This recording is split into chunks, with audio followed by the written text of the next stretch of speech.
아멘. 우리 오늘 말씀 제목 한번 읽어보시겠습니다. 시작. 복음 1.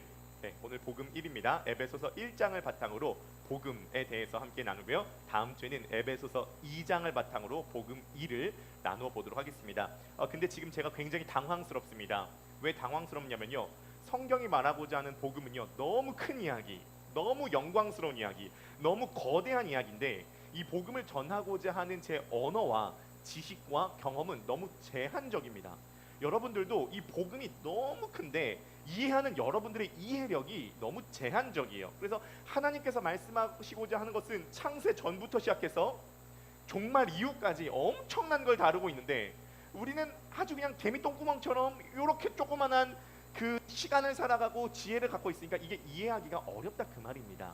그러나 할 수 있는 한 저도 최선을 다해보고 여러분들도 최선을 다해봐서 이 거대한 복음의 세계에 여러분들의 인생이 동참하게 되기를 바랍니다. 복음은 하나님의 이야기거든요. 여러분, 이 창세 전부터 시작된 이 하나님의 이야기에 이 짧은 세월을 살아가지만 여러분들의 인생이 동참하게 되는 놀라운 역사가 있게 되기를 바라겠습니다. 그럼 복음이 뭐냐면요, 너무 어렵게 생각하지 마시기 바라겠습니다. 복음을 가장 쉽게 이해하면요, 복음은 좋은 거예요. 복음은 진짜 좋은 거, 너무너무 좋은 거. 여러분, 여러분들에게 좋은 게 뭐예요? 어떤 게 좋으시죠? 네, 저는 주일날 끝나고 저녁에 가가지고 떡볶이 시켜 먹으면서 넷플릭스 볼 때 좋음을 느끼죠. 우리 하와이 여행 가가지고 해변을 볼 때 좋은 걸 느끼죠. 우리는 경치를 볼 때 좋은 걸 느끼죠. 우리는 사랑하는 사람들과 함께 있을 때 좋은 걸 느끼죠. 우리는 귀여운 아기를 볼 때 좋은 걸 느끼죠. 예배를 드릴 때도 좋은 걸 좀 느끼시나요? 네. 우리는 좋은 걸 느껴요. 자, 그런데요, 사람은요 좋은 걸 느끼고 경험할 때 찬양하는 속성이 있습니다. 이건 그리스도인뿐만이 아니라 비그리스도인에게도 마찬가지예요. 여러분, 찬양이라고 하는 것은요 단순히 종교적인 용어가 아닙니다. 여러분들은 일주일 내내 어떤 것을 찬양했을걸요. 인간은요 좋은 걸 경험하면 찬양하게 만드는 속성이 있습니다. 얼마 전에 커스텀 커피에서 아이스 라떼를 먹었거든요. 아이스 먹으면 안 된다고 하는데 아무튼 저희 아내는 아이스를 좋아합니다. 아이스 라떼를 먹었는데요, 커스텀 커피 아이스 라떼를 딱 한 입 먹자마자 아내가 이렇게 얘기를 하는 거예요. 미쳤다. 네, 커스텀 커피의 라떼의 특징이 뭐냐면요, 거기에 우유가 우유래요. 반려 우유. 그래가지고 우유에서 설탕을 넣지 않은데 약간 반려된 단맛이 나거든요. 그 반려된 단맛을 딱 먹고 좋은 걸 누린 거죠. 좋은 걸 누리면 어떻게 돼요? 행복해요. 행복하면 어떻게 해요? 표현해요. 이걸 찬양이라 그래요. 보통 찬양을 어떻게 하죠? 대박이다, 미쳤다, 죽인다, 뭐 이런 얘기를 하죠. 그게 다 찬양이라 그 말이에요. 이거를 조금 어려운 용어로 하면 향유한다 이렇게 표현을 하는데요, 우리 보통 용어로 하면 찬양한다, 누린다, 즐긴다 이런 얘기를 한다는 거죠. 여러분, 인간은 좋은 것을 느낄 때, 누릴 때 뭔가를 찬양합니다. 이것은 단순히 먹을 거에 대한 이야기만이 아닙니다. 제가 얼마 전에요 사진첩을 보다가요, 제가 아내랑 연애할 때의 아내의 사진을 봤습니다. 그래서 제가 아내 사진을 보자마자 제가 이렇게 얘기했어요. 와 이쁘다, 와 이쁘다. 그 아내가 무슨 의미야? 지금은 어떻다는 거지? 아내가 출산 이후에 지금 호르몬 과다 분비로 민감해져 있어요. 지금은 어떻다는 거지? 그러니까 제가 또 이제 말로 먹고 사는 사람이잖아요. 그러니까 이 위기를 모면해야겠죠. 지금은 동일하게 이쁜데 아름다움이 더해져서 지금은 아름다운 느낌이야. 전혀 아줌마 아니야. 아름다워 이렇게 얘기하고 말도 안 되는 거짓말로 이제 모면을 했습니다. 여러분, 오늘 본문을요 글로 읽어서 와닿지 않는데요, 3절부터 13절까지 이 본문은요 찬양입니다. 글이 아니에요, 찬양이에요. 그래서 긴 찬양 가사라고 볼 수가 있겠습니다. 에베소서 1장 3절 말씀입니다. 다 함께 읽어보실까요? 시작. 찬송하리로다 하나님 곧 우리 주 예수 그리스도의 아버지께서 그리스도 안에서 하늘에 속한 모든 신령한 복을 우리에게 주시되. 지금 바울은요 오늘 본문을 찬송하리로다로 시작해요. 바울은 지금 뭔가를 맛본 거예요. 커스텀 커피를 맛본 것처럼, 이쁜 여자의 사진을 본 것처럼, 뭔가 경치를 본 것처럼 뭔가 좋은 걸 경험한 거예요. 맛본 거예요. 그래서 뭔가 너무 좋아서, 기뻐서, 감격적이어서 찬양이 툭 하고 터져 나왔어요. 찬송하리로다, 찬송하리로다. 하나님 곧 우리 주 예수 그리스도의 아버지께서 그리스도 안에서 하늘에 속한 모든 신령한 복을 우리들에게 주시되. 찬양을 하려고 해서 찬양이 터져 나온 것이 아니라 자동적으로 기쁨이 툭 터져 나온 거죠. 오늘도 우리가 찬양을 했잖아요. 사실은요 찬양은요 찬양하려고 해서 찬양하는 건 진짜 찬양이 아니에요. 찬양은요 감출 수 없어서 나도 모르게 튀어져 나오는 게 찬양이에요. 어쩔 수 없이 가득히 차서 튀어져 나오는 게 바로 찬양이라는 거죠. 그러면 바울이 지금 찬양을 하는 이유가 뭐냐면 하나님께서 그리스도 안에서 우리에게 하늘에 속한 복을 주셨기 때문이다. 하늘에 속한 복을 주셨기 때문이다. 그러니까 바울은요, 이 복이 뭔지 알았어요. 이 복이 뭔지를 경험했고요, 소망했고 맛봤습니다. 눈이 떠지고 귀가 열리고 가슴이 터질 것 같고 흥분했고 감격했습니다. 혜중 선생님 그렇지 않으십니까? 강원도 정선에 가서 그 청을 맛보고 난 다음에 이 청은 대박이야, 이렇게 생각이 되시죠? 그럼 이 청을 전도하게 되시나요? 안 전도하게 되시나요? 20명에게 벌써 전도하게 됐잖아요. 200명에게 알리고 싶은데 20명에게 알리게 되겠잖아요. 사람은요, 어떤 것을 맛보면 좋으면 찬양하게 됐고 전하게 되어 있어요. 찬양과 전도는 일상적인 겁니다. 여러분, 하나님은 우리들에게 이 복을 주시기를 원하십니다.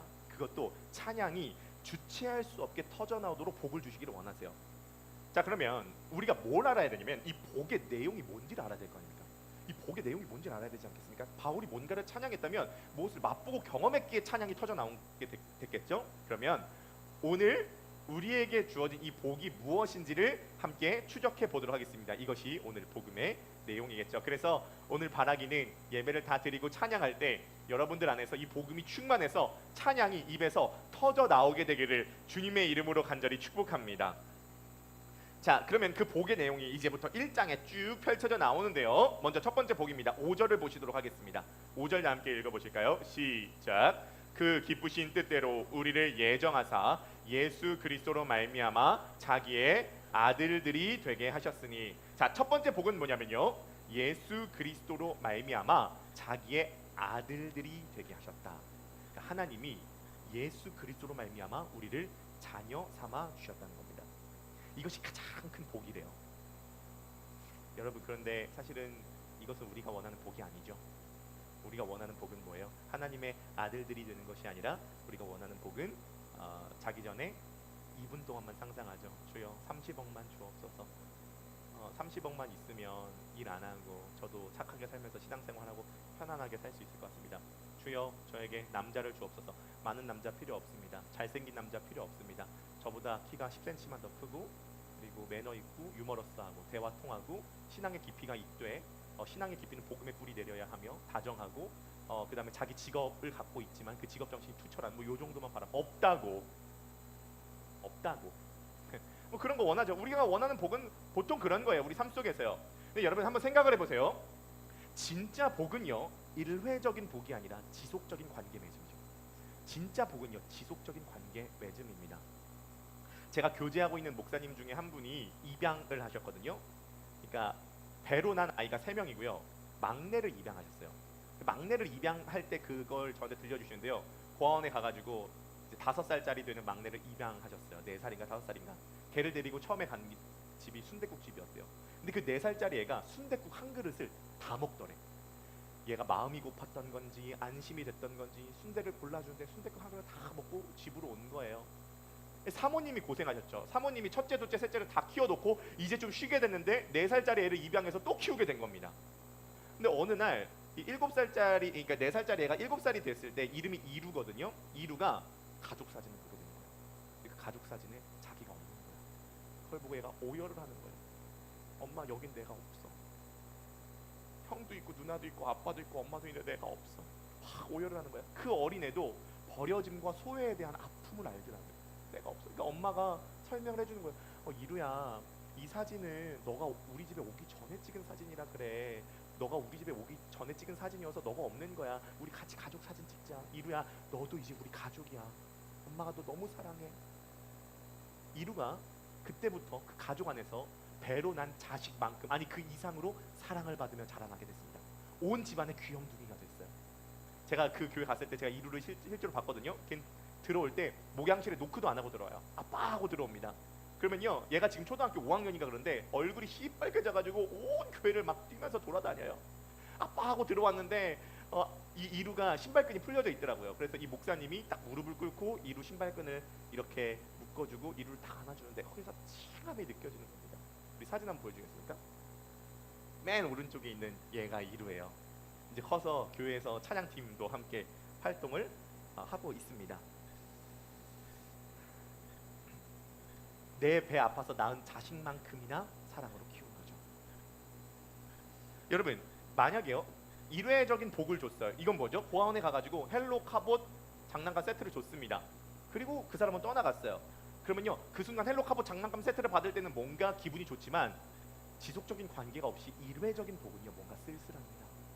가장 큰 복은요 넌 내 아들이야 라고 데려와서 입양해서 얘를 사랑으로 키워서 얘 모든 상처를 감싸주고 지속적으로 아버지의 사랑과 아버지의 은혜와 아버지가 갖고 있는 모든 영광을 자식에게 주는 거죠. 이게 가장 큰 복이라 그 말입니다. 바울이 지금 찬양하고 있는 내용이 뭐냐면 하나님께서 우리를 자기의 아들 삼아 주셨다. 근데요 여러분들의 표정을 보니까요 이런 표정이신 것 같아요. 하나님께서 우리들을 아들 삼아 주셨다는 것은 참 은혜다.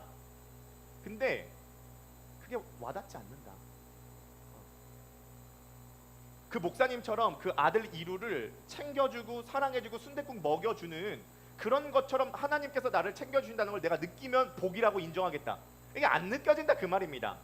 그러니까 뭔가 교회에서는 막 아들이 됐다 자녀가 됐다라고 하는데 막 자녀가 됐다 아들이 됐다 이런 생각이 안 들어요. 그렇지 않습니까? 어떤 분이 그런 얘기를 하시더라고요. 자신의 친아버지가 자기가 유학 갈 때 돈이 없어가지고 이렇게 기도해줬대요. 너의 유학길에 주님께서 함께 하실 거다. 자기는 주님이 공항에 나오는 줄 알았대요. 공항 갔는데 주님 안 나오시더라고요. 자기 힘으로 유학을 했다는 거예요. 주님께서 함께 하신다. 주님께서 돌보신다. 주님께서 아버지 되신다. 아버지 되시는 게 느껴지냐고요. 주님께서 정말 저 아버지 맞으시나요? 제가 그렇게 상처받았을 때, 상실했을 때, 잘못된 길로 갔을 때 왜 저를 보호하지 않으셨죠?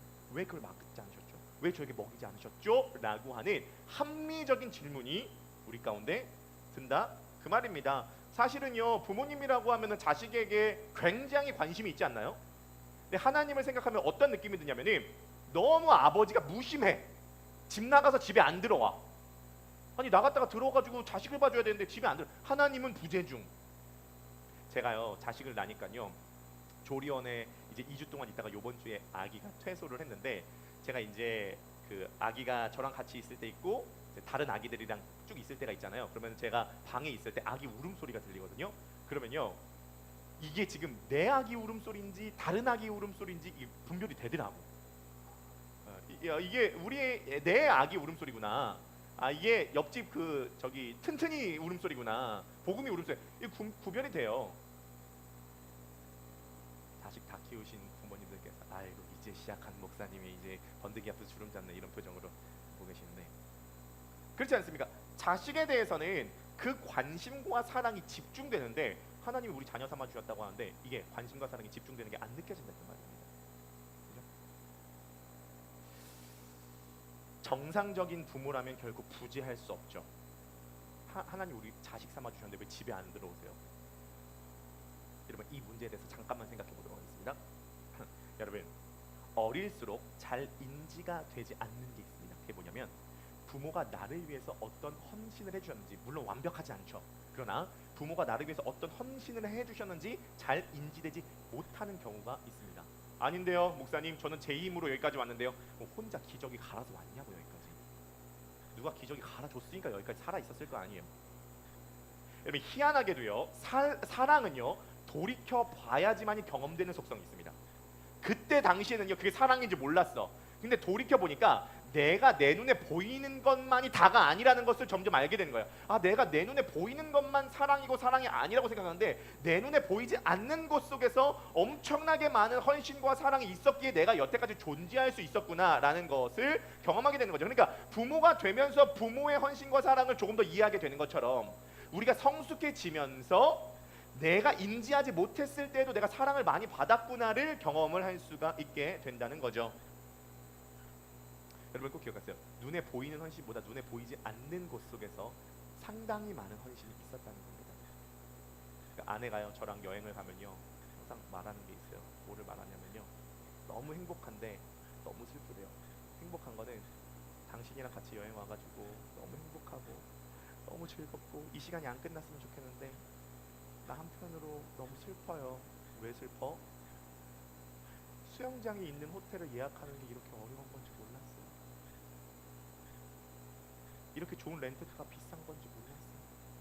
청소년 시절에는 부모님 거 다 해줬는데 내가 이렇게 이거 좋은 건지 모르고 와이파이 안 터진다고 호텔에서 나오지도 않았어요. 친구들이랑 카톡해야 된다. 제가 너 참 진상이었구나. 심상용. 우리가요 완전히 자라서 주님을 뵙게 될 날이 있을 겁니다. 주님 그때 저를 그렇게 돌보셨고, 그렇게 먹이셨고, 그렇게 입히셨고, 그때 내가 고난의 과정에 있을 때도 인내하는 것을 통해서 내가 자라기를 원하셨고, 눈에 보이지 않지만 세심하게 순간순간 주님께서 나를 인도해 주셨고, 정말 주님께서 나를 자식 삼아 주셔서 울음소리가 구별될 정도로 나를 사랑해 주시고 나를 아껴 주셨음을 우리는 성장해 가면서 그 사랑을 깊이 경험하게 되는 거죠. 그러한 복을 우리가 누릴 때마다 찬양하는 거죠. 하나님께 날 자식 삼아 주셨고 아들 삼아 주셨고 지속적으로 관계 맺어 주셨습니다. 순간순간마다 내가 인내하는 과정이 있지만 그 모든 과정을 통해서 결국 하나님의 은혜를 더 많이 깨닫게 되었습니다. 성숙한 사람은요 부모의 사랑과 은혜에 대해서 더 깊이 깨달아가게 되는 거죠. 우리 주의 한번 잡아보겠습니다. 그래서 이제 성숙한 사람들은 이런 찬양을 고백할 수 있다고 봅니다. 나 가진 재물 없으나 나 남이 가진 지식 없으나 나 남에게 있는 건강 있지 않으나 나 남이 없는 것 있으니 나 남이 못 본 것을 보았고 나 남이 듣지 못한 음성 들었고 나 남이 받지 못한 사랑 받았고 나 남이 모르는 것 깨달았네.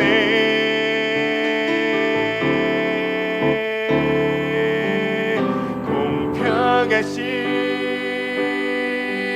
하나님이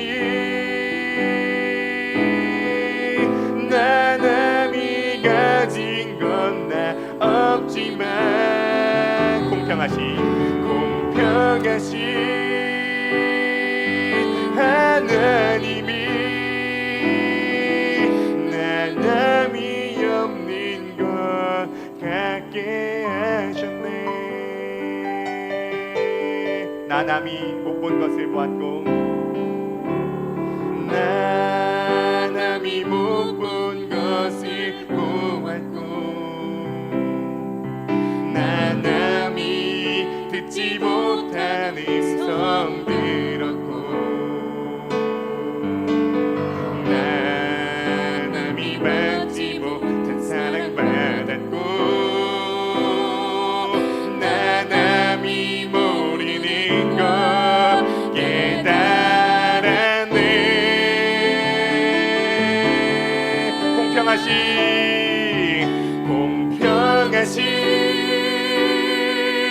하나님이 나 남이 가진 건 나 없지만 공평하신 하나님이 나 남이 없는 것 같게. 마지막입니다. 공평하신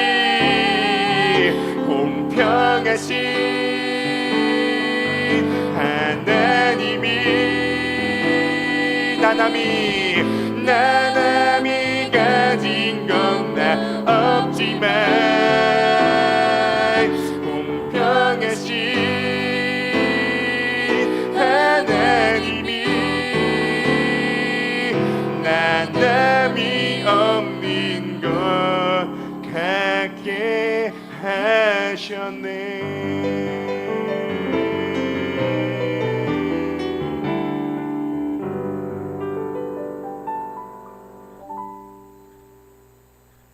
바울이 지금 이 편지를 어디에서 쓰고 있냐면 감옥에서 쓰고 있습니다. 바울이 1차 재판을 받기 전에 로마에서 가택 연금을 당하면서 쓴 편지가 4개거든요. 에베소서, 빌립보서, 골로새서, 그다음 빌레몬서 4가지 편지를 썼습니다. 바울은 복음을 전하다가 감옥에 갇히게 돼요. 물론 이 1차 재판에는 풀려나게 됩니다. 그러나 바울은 또 감옥에 잡히게 되고 2차 재판을 받게 되고 거기서 순교하게 되죠. 인생으로 보면 바울은 굉장히 꼬인 인생이었어요. 그런데 바울은 이렇게 얘기하지 않았죠. 내 인생 왜 이렇게 꼬였어? 복음 전하다 왜 감옥까지 갇히게 됐어? 왜 되는 일이 하나도 없어? 이렇게 말하지 않고 감옥에 갇힌 바울이 이렇게 얘기합니다. 찬송하리로다. 우리 주 예수 그리스도 안에서 하나님께서 하늘에 속한 신령한 복을 나에게 주셨다. 내게 있는 이 복이 무엇이냐면 그리스도 안에서 하나님께서 나를 당신의 아들로 삼아 주었다. 그 복을 누리고 맛보고 그 감옥 안에서 그 복을 찬송하고 있는 거죠. 여러분, 이 복은요 상황과 환경을 초월하게 됩니다. 여러분, 하나님께서 여러분들을 당신의 자녀로 삼아 주셨다는 것을 믿으시기를 바라겠습니다. 자, 중요한 게 뭐냐면요, 왜 하나님께서 우리들을 당신의 자녀를 삼아 주셨냐면요, 기업을 상속해 주시기 위해서입니다. 기업을 상속해 주시기 위해서.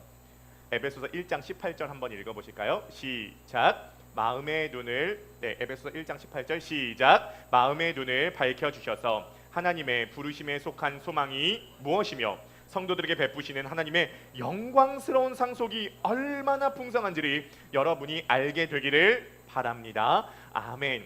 여러분, 하나님께서 여러분들을 자녀 삼으신 이유가 무엇이냐면 자녀 삼으신 것으로 끝나신 것이 아니라 목적이 있대요. 이 목적이 뭐냐면요, 상속입니다.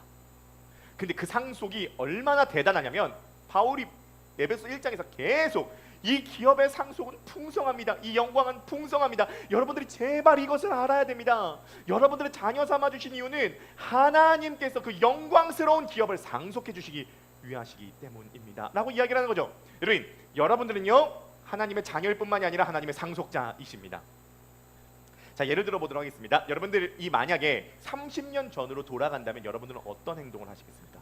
만약에 30년 전으로 돌아간다면 여러분들 어떤 행동을 하시겠습니까? 그런 밸런스 게임이 있더라고요. 30년 전으로 돌아가면은 둘 중에 하나 선택할 수 있다. 뭘 선택할 거냐? 삼성전자 주식을 산다. 그 다음에 압구정에 있는 현대 아파트 산다. 압구정에 있는 현대 아파트가 뭐 4천만 원일 땐가? 이고 삼성전자가 뭐 1등다. 그럼 뭘 하시겠습니까? 어떤 분이 그러시더라고요. 내가 30년 전으로 돌아간다면 나는 반드시 할 게 있다. 그게 뭐냐면 엔비디아 주식을 살 거다. 엔비디아 주식. 여러분, 엔비디아가요 그 주식 상장을 했을 때가 1999년도인데 몇 달러였냐면 한 주에 12달러. 한 주에 12달러. 지금 얼마인 줄 아십니까? 엔비디아가 한 주에 94,000달러입니다. 감이 별로 안 오시나 봐요. 주식 안 하셔서 관심 없죠? 저도 관심 없습니다. 주식 안 해서. 몇 배 성장했냐면 7,877배 성장했대요. 7,877. 그때 엔비디아 한 주만 샀으면, 그때 한 주가 아니죠. 그때 엔비디아 한 10주만 딱 샀으면 여러분 지금 뭐 걱정, 아파트 사고 차 사고 뭐 집 사고 뭐 결혼 문제 하나도 없어요. 엔비디아 딱 30년 전으로, 30년 전 엔비디아, 삼성전자. 여러분, 근데요 우리의 원함은요 항상 이 대중매체들은 파악합니다. 이 원함을 정확하게 파악해서 만든 드라마가 있어요. 그 드라마가 재벌집 막내 아들이란 드라마예요. 혹시 보셨는지 모르겠습니다. 재벌집 막내 아들 보면 송중기가 나오는데요, 이 송중기가 순양가, 이제 말로는 순양가라고 하는데 삼성가입니다. 이 삼성가의 비서입니다. 근데 이 삼성가의 비서인데 억울하게 누명을 쓰고 암살을 당해요. 죽은 거죠. 근데 눈을 딱 떴는데 몇 년도로 떴냐면은 이 회기물입니다. 1980년도에 눈을 뜬 겁니다. 그것도 그 재벌집의 막내 아들로 환생을 한 거예요. 지금부터 이 진도준이요 재벌집 막내 아들일 뿐만이 아니라 현대사에서 앞으로 어떤 일이 펼쳐질지 다 알고 있습니다. 이 순양가의 회장이었던 진양철 회장의 고민이 있어요. 그때 당시 대선이었는데 누구에게 정치 자금을 대줄 것이냐? 노태우냐? 김대중이냐? 김영삼이냐? 아들들이 얘기를 합니다. 아버지, 요번에는 김영삼입니다. 아닙니다. 아버지 요번에는 김대중입니다. 근데 이때 7살짜리 도준이가 나와서 이렇게 얘기합니다. 노태우가 될 거예요. 왜 노태우가 되는데? 김영삼과 김대중과 싸우고 있잖아요. 어부지리. 고래 싸움에 새우가 이득을 받게 되는 거죠. 노태우에게 주세요. 듣고 보니까 합리적이거든요. 그래서 노태우에게 정치 자금을 대줍니다. 근데 이 7살짜리 도준이가 할아버지한테 가서 이렇게 얘기해요. 할아버지, 김영삼과 김대중에게도 정치 자금을 따로 더 대주시죠. 와 그러는데 2위와 3위도 언젠가 대통령 할 날이 있을 겁니다. 실제로 김영삼과 김대중 둘 중에 하나가 될 가능성이 매우 크다 그러는데 노태우가 됐어. 와. 그리고 나중에 김영삼이 되고 김대중이 됐어. 대박이 난 거예요. 할아버지, 회장 진양철 할아버지가 도준이를 부릅니다. 야 도준아, 네가 정답을 맞췄으니까 내가 네한테 선물을 줄게. 뭘 원하드노? 말해봐라. 얼마를 원하드노? 그러니까 도준이가 이렇게 얘기해요. 할아버지, 저는요 돈 말고 땅으로 주세요. 한 5만 평만 주세요. 어디 땅을 원하는데 5만 평이나? 여기 땅을 주세요. 여기는 아직 그린벨트로 묶여서 개발도 안 되는데 이 쓰레기 땅 5만 평이나 받아서 뭐 하려고? 근데 지도에 두 글자가 적혀 있어요. 분당. 분당 땅 5만 평만 주세요, 할아버지. 그래서 도준이가 그 분당 땅을 가지고 시세 차익을 100억을 갖게 됩니다.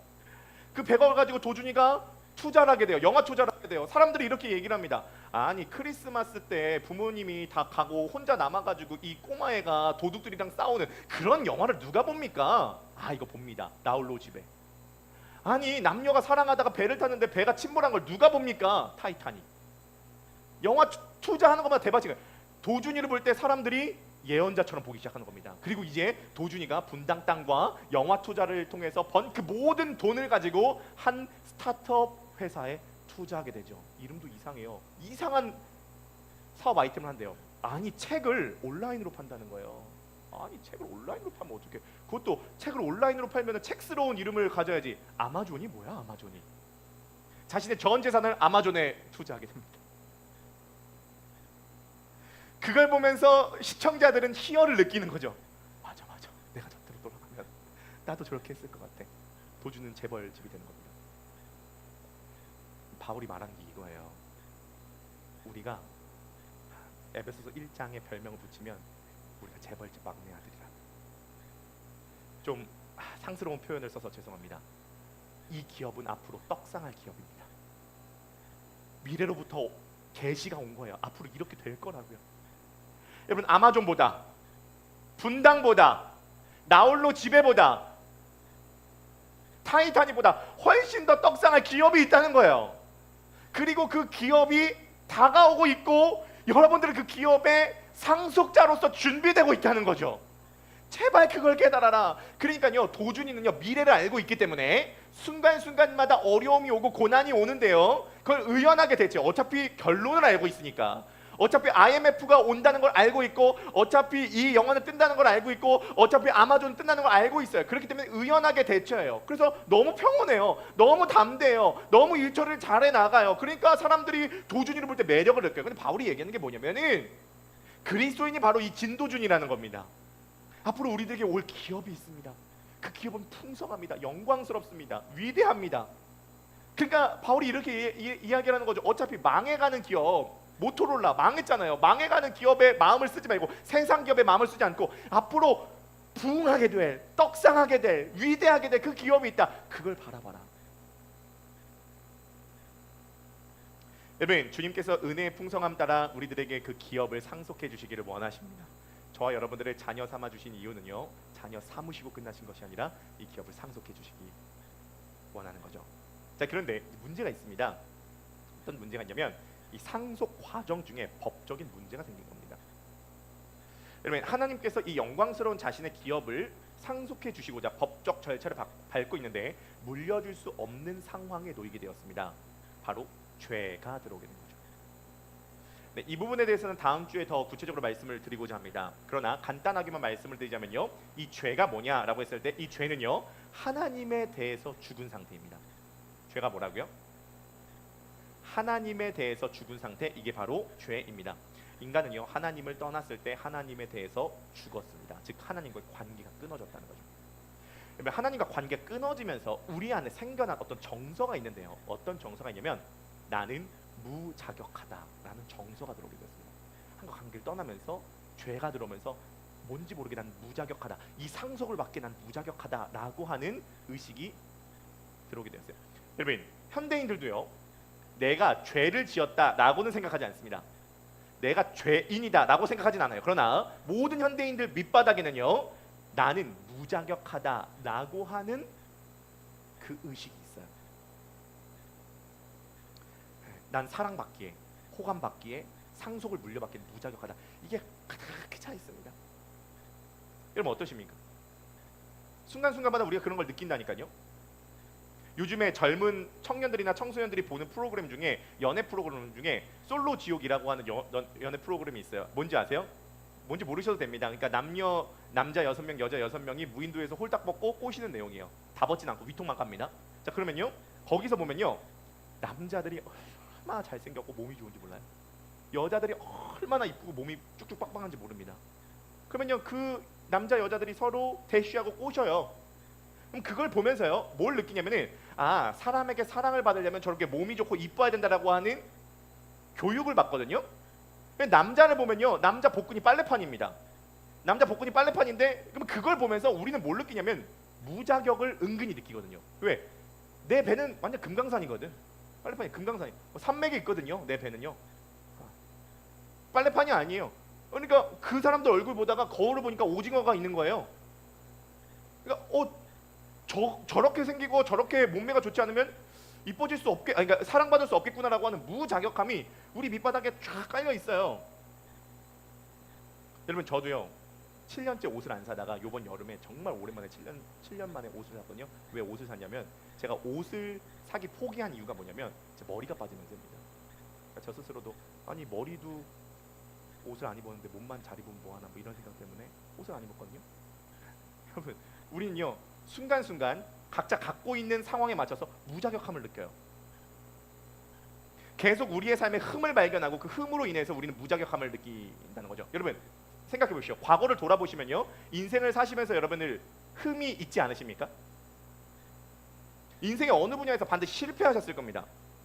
여러분들에게 그 실패가 흠이 되었을 거예요. 다시 그때로 돌아가면 그렇게 행동하지 않을 것이죠. 대표적으로 여러분들에게 있는 흠이 뭐예요? 대표적으로 결혼이죠. 결혼이 흠이라고 얘기를 하는 것이 내기라고 생각하시는 분은 내기가 맞습니다. 그러나 한두 명을 저격하지 않는 이유는 뭐냐면, 여기 계신 분들 중에 절반은 결혼해서 실패했거든요.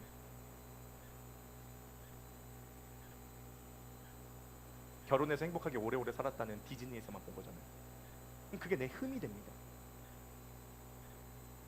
그 흠이 되면요, 우린 뭔가 모르게 무자격함을 느끼거든요. 내가 죄를 지었다 생각하진 않지만 뭔가 무자격하다 이런 생각이 들어요. 솔직히 말해서 여러분, 태어나서 여러분들이 살면서 흠밖에 더 내세요? 돌이켜보세요. 내 인생을 보면요, 얼룩이 많이 묻어 있습니다. 오염되어 있다고요. 살면서 쌓인 게 죄밖에 더 있지 않으십니까? 솔직히 남한테 안 들켜서 그렇지, 안 들킨 죄까지 한번 세어보세요. 얼룩이 얼마나 많이 묻었습니까? 감춘 죄까지 포함하면요, 여러분들의 삶은요 삼류소설 주인공 저리 가라요. 제가 볼 때 충분히 삼류소설 주인공 가능합니다. 여러분, 저라고 다르겠습니까? 이번 한 주간 동안 저의 말과 행동과 생각을 여러분들이 살펴본다면 여기서 제 설교를 들으실 분이 아무도 없다에 제 통장에 있는 모든 잔고를 걸겠습니다. 그러니까 어른들 말씀 틀릴 거 하나도 없어요. 어른들이 뭐라면, 학교 다닐 때가 제일 좋았어. 학교 다닐 때, 그때는 그나마 순진했거든요. 가장 순수했어요. 학교 다닐 때는요. 초등학교 저학년 애들 학급에서 누가 돈 훔치면은 선생님이 종례 시간에 다 눈 감아. 그리고 선생님이 이렇게 얘기하잖아.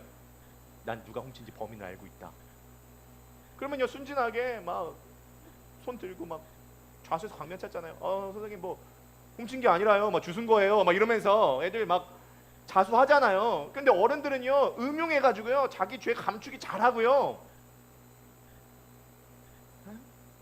안 들키고요. 그러면서 얼룩과 오염은 쌓여져 갑니다. 근데 그 과정 가운데서 우리가 느끼는 건요 무자격함이다 그 말이에요. 나름대로 이 무자격함, 이 흠과 얼룩 때문에 무자격함을 느끼기 때문에 이것을 메꿔보려고 노력을 많이 하죠. 그러니까 결혼해서 실패했을 때 남는 건 자식밖에 없어요. 그런데 남편한테 받은 것은 흠집인데 자녀한테 받는 건 칼빵이거든요. 이건 할복 수준이에요. 그러니까 자녀를 통해서 메꾸려고 하다가 더 큰 흠이 오는 거예요. 뭔가 인생을 깔끔하게 살고 싶습니다. 뭔가 태어나서 깔끔하게 흠 없이 얼룩 없이 오염 없이 깔끔하게 살고 싶은데 그게 되냐고.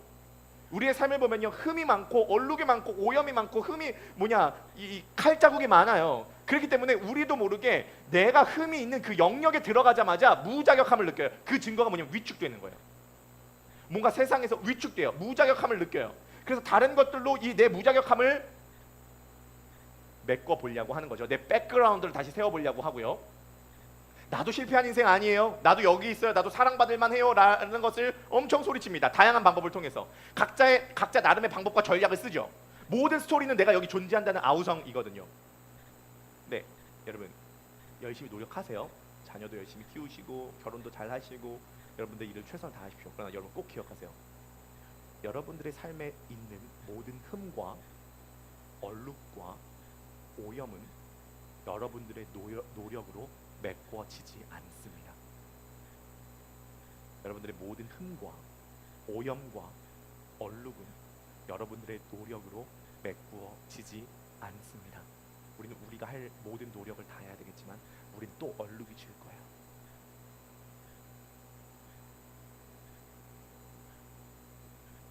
어떤 분이 한숨을 크게 쉬시네요. 여러분, 오직 모든 흠과 오염이 지워지고 아름다워지며 상속자로서 지위를 다시 회복할 수 있는 방법은 한 가지입니다. 그것이 무엇이면 예수 그리스도 안에서 죄 사함을 받는 것입니다. 다시 한번요. 오직 모든 흠과 오염이 지워지고 아름다워지며 상속자로서의 지위를 다시 회복할 수 있는 유일한 방법은요, 여러분들이 예수 그리스도 안에서 죄 사함을 받는 것입니다. 여러분, 이 모든 흠을 지우고 완전한 자격을 주시려고 보내주신 분이 계신다는 겁니다. 그분이 누구냐면 예수 그리스도예요. 왜 예수 그리스도를 보내주셨냐면요, 우리의 죄와 우리의 흠과 우리의 오염으로는 하나님의 자녀로서의 법적인 지위를 획득할 수 없고 하나님 자녀의 지위를 획득할 수 없어요. 우리가 하나님 나라로 상속받지 못하기 때문에 그 1차 단계가 뭐냐면 우리의 죄, 우리의 오염, 우리의 얼룩, 우리의 흠집을 가리는, 회복하는, 치유하는, 극복하는 그 길이 필요했다는 것입니다. 근데 그거는 인간의 노력으로 안 된다라는 것이 성경의 결론이에요. 그래서 하나님께서 예수 그리스도를 보내주시사 이 놀라운 복을 허락해 주셨는데, 에베소서 1장 7절입니다. 다 함께 한번 읽어보시겠습니다. 준비 시작. 우리는 그리스도 안에서 은혜의 풍성함 따라 그의 피로 말미암아 속량 곧 죄사함을 받았느니라. 아멘. 여러분, 우리는 얼룩져 있었습니다. 흠이 있었어요. 근데 그래가지고 우리는 무자격함을 느낍니다. 근데 어떻게 이것을 회복하냐? 어떻게 이렇게 우리가 이것을 회복할 수 있냐? 예수님께서 우리의 모든 인생의 얼룩과 오염과 흠을 다 가져가셨다는 것을 믿으시기 바랍니다. 여러분들의 가운데 있는, 여러분들이 난 무자격해 라고 말하는 여러분들의 인생의 전체, 앞으로 미래에 펼쳐질 것까지 포함해서 인생 전체의 흠과 오염과 모든 얼룩과 모든 더럽혀진 것들, 그래서 내 인생 왜 이렇게 더러운 게 많냐, 왜 이렇게 오염된 게 많냐, 그래서 위축되고 무자격한 이 모든 오염의 근원을 그리스도께서 가져가셨습니다. 그 증거가 뭐냐면 그 증거가 십자가다, 그 말이에요. 여러분, 십자가는요 단순히 몸의 고통만 당한 게 아닙니다. 예수님께서 채찍을 맞으시고 예수님께서 손에 못 박히셔서 아픔만 당하신 것이 아니라, 여러분 십자가를 보면요 더러움의 연속입니다. 오염의 연속이에요. 여러분 십자가를 보십시오. 사람들이 예수님에게 침을 뱉었습니다. 침을 뱉는다는 건 완전히 더럽혀졌다는 거고, 완전히 내가 너에게 모욕을 주겠다는 겁니다. 그리고 여러분들, 학자들에 의하면 십자가형을 받는 모든 죄수들의 모든 변이 밑으로 쏟아져 내렸대요. 땀구멍이 열리면서 3-4시간이 지나면 대변과 소변이 쏟아져 나왔대요. 성화를 보면 예수님께서 팬티를 입고 계시지만 원래 팬티를 안 입습니다. 완전히 나체 상태로 그 밑에는 똥과 오줌과 오물이 가득하게 있었습니다. 그리고 그 똥과 오물을 처리하는 곳은 성문 밖에, 레위기에서 보면 제사를 드리고 남은 그 내장과 똥은 성문 밖에서 버려져서 거기서 태워지거든요. 예수님께서 어디서 십자가를 지셨냐면 성문 밖에서 십자가를 지셨다, 그 말입니다. 그것은 뭐를 의미하냐면 모든 오염과 얼룩과 더러움을 예수님께서 완전히 뒤집어 쓰셔서 십자가에서 그것을 못 박으셨다는 겁니다. 그 예수님께서 감당하신 얼룩, 오염, 흠, 그게 누구의 오염과 얼룩과 흠이냐, 그 말이에요. 그 오염과 얼룩과 흠은 바로 저와 여러분들의 인생을 살면서 저질렀던 수많은 오염과 얼룩과 흠과 앞으로 저질러 얼룩과 오염과 흠을 모두 다 예수 그리스도께서 십자가 위에서 감당하셨다, 그 말입니다. 그러므로 여러분들은 물론 우리가 사람에게 죄를 저질렀을 때 우리가 회개하고 사과하고 우리가 바로 잡는 그 과정이 있어야 되겠지만, 우리가 하나님 앞에 상속자로서의 지위를 얻을 수 있는 이유는 여러분들이 잘 살아서가 아니라 오직 예수 그리스도를 믿음으로 그 그리스도 안에서 여러분들이 죄 사함을 받았기 때문입니다. 그럼 그리스도께서 우리들에게 죄 사함을 주신 이유는요, 법적인 문제, 자녀를 삼을 때 이 법적인 문제가 있기 때문에 이걸 해결하고 우리들에게 상속해 주시기 위해서 하는 거죠. 여러분, 그러므로 지금 이 시간 여러분들에게 축복하며 권면합니다. 이 아침에 예배 드리면서 다시 한번 예수 그리스도의 십자가를 바라보십시오. 여러분들 가운데 있는 얼룩과 오염과 흠이 다 그분에게 갔다는 것을 인정하십시오. 그것을 선포하십시오. 그래서 예수 그리스도 안에서 여러분들이 완전히 하나님의 상속자로서 자격을 부여받았다는 것을 믿으십시오. 결론을 맺도록 하겠습니다. 여러분, 이 모든 것들은요 창세 전에 예정된 거예요. 이건 어려운 이야기가 아닙니다. 창세 전에 예정되었다는 건 무슨 의미입니까? 예정은 뭐냐면 목적을 정했다는 겁니다. 여러분, 오늘 집을 나온 이유가 무엇이죠? 교회로 올 목적이 있었기 때문입니다. 예정은 그거예요. 난 저기로 가겠다는 목적을 갖고 시작하는 겁니다. 집을 나서기 전에 교회에 오겠다는 목적을 갖고 집을 출발한 것처럼 세상이 창조하기 전에 어디로 가겠다라고 하는 정확한 목적이 있습니다. 그리고 지금 이 세상은, 그리고 우리들의 인생은 하나님의 목적에 맞게 나아가고 있죠. 하나님께서 창세 전에 우리들을 향해서 목적하신 바가 무엇이냐면요, 우리들이 그리스도 안에서 거룩하고 흠이 없게 하시고 그분의 아들 삼아주시고 그분의 기업을, 영광스러운 기업을 상속해 주시기 위함인 거죠. 아니 하나님, 굳이 왜 이런 것까지 예정하시고 그 아들을 보내주셔서 우리들에게 당신의 나라를 상속해 주십니까? 라고 물어본다면 정답은 하나밖에 없어요. 하나님께서 그리스도 안에서 우리를 사랑하시기 때문입니다. 그러므로 여러분, 이 그리스도 안에서 그리스도를 통하여 하나님의 사랑을 바라보시기 바랍니다. 에베소서 1장 3절에서 13절을 보면요, 그리스도 안에서와 같은 표현이요 13번이 나옵니다. 바울은 매 절마다 그리스도 안에서, 그가 사랑하시는 자 안에서, 그가 사랑하신 자는 그리스도거든요. 그가 사랑하신 자 안에서, 그 아들 안에서, 그리스도 예수 안에서 이걸 끊임없이 행복해요. 여러분, 여러분들의 노력과 여러분들의 공로와 여러분들의 인생을 잘 살아서 여러분들이 하늘에 속한 신령한 복을 받는 것이 아닙니다. 여러분, 하나님께서 그리스도 안에서 여러분들에게 복을 주시기를 원하십니다. 그 복은 세 가지 복입니다. 여러분들을 당신의 자녀로 삼아주셔서 일회적인 관계가 아니라 지속적이고 영원한 관계를 맺기를 원하십니다. 하나님은 그 영광스러운 기업을 당신에게 상속해 주기를 원하십니다. 하나님은 당신이 그 상속받기를 원하는 그 과정에서 문제가 생겨난 그 죄를 해결하기 위해서 그리스도로 말미암아 속량 곧 죄사함을 주셨습니다. 바울은 지금 감옥 안에서 이 복을 누리고 있죠. 이 복을 맛보고 있습니다. 그리고 이 복이 너무 감격적이고 기뻐서 찬양이 터져 나왔어요. 찬송하리로다. 저 여러분들의 일주일 동안 이 하나님의 거대한 이야기에 동참케 되고 참여하게 되고, 여러분들이 세상 가운데 있는 그런 모든 무자격함이 회복되고 치유함 받게 되기를 주님의 이름으로 간절히 축복합니다.